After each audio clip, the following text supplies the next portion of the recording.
دیکھیے اس چیز کو ہمیں سمجھنا پڑے گا کہ یہ آیت جو قرآن کریم میں آئی ہے کہ یا ایھا الذین آمنوا انما المشرکون نجس، کہ ایمان والو مشرک جو ہے وہ ناپاک ہے، وہ نجس ہے.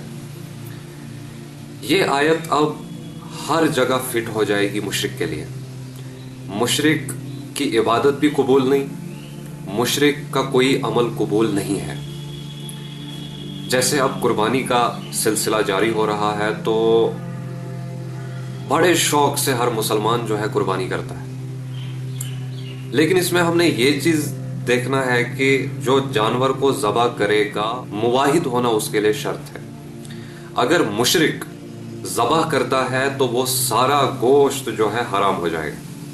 یا قربانی میں آپ اگر مشرک کو ساتھ لیتے ہیں، جیسے گائے میں یا اونٹ میں آپ نے مشرک کو اپنے ساتھ لے لیا تو وہ سارا کا سارا میٹ جو ہے وہ حرام ہو جائے گا. اس چیز کو غور سے دیکھنا ہے ہم نے، کیونکہ قربانی بڑے شوق سے انسان کرتا ہے، اور اگر اس میں مشرک کا کسی بھی قسم سے ہاتھ ہوگا، جو محمد رسول اللہ صلی اللہ علیہ وسلم کو حاضر ناظر مانتا ہو، جو محمد رسول اللہ صلی اللہ علیہ وسلم سے مانگتا ہو، جیسے یہاں کے بہت سارے خطیب سیدھے یہ کہتے ہیں کہ ہم نبی سے مانگتے ہیں صلی اللہ علیہ وسلم، ہم شیخ عبدالقادر جیلانی رحمۃ اللہ علیہ سے مانگتے ہیں. تو اگر کچھ ایسا ہو، اگر ایسا شخص جس کے عقیدے واضح ہو کہ یہ مشرک ہے، اگر اس کو آپ اپنے ساتھ قربانی میں رکھتے ہیں تو وہ سارا میٹ جو ہے وہ حرام ہو جائے گا.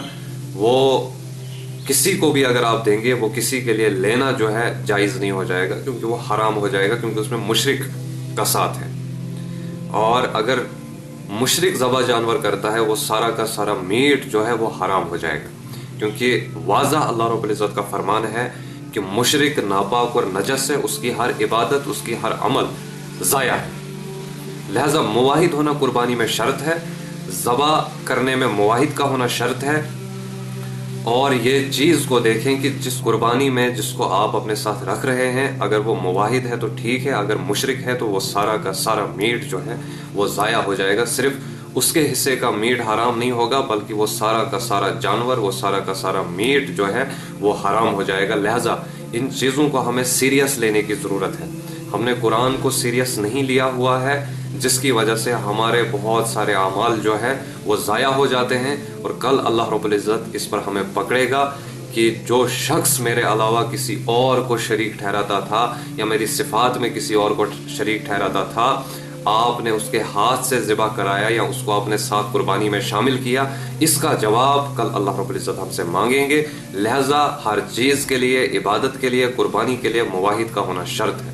اللہ رب العزت ہمیں عمل کرنے کی توفیق عطا فرمائے.